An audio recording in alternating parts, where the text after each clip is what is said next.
So he starts with a pawn sacrifice. F4 to F5 to F6. The idea is obviously to follow with the knight to G4 and try to weaken the dark squares around the king. Now, in my point of view, black should react with taking with the pawn. He really needs to do so.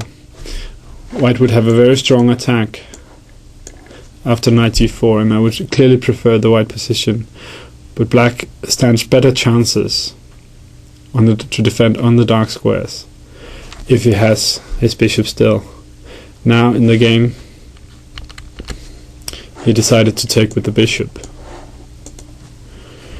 and now this gives white a chance to completely destroy all black influence on the dark squares around the king, because as we see, the bishop and the pawns are all light squared, and the pieces which are dark squared are placed on the queen side.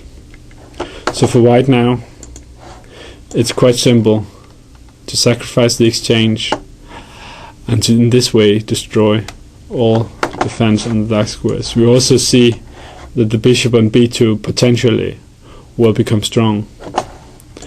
Obviously black needs to take, and now we cannot force things easily with the bishop, because black can block with the knight. So for this reason it's much better to build up the attack.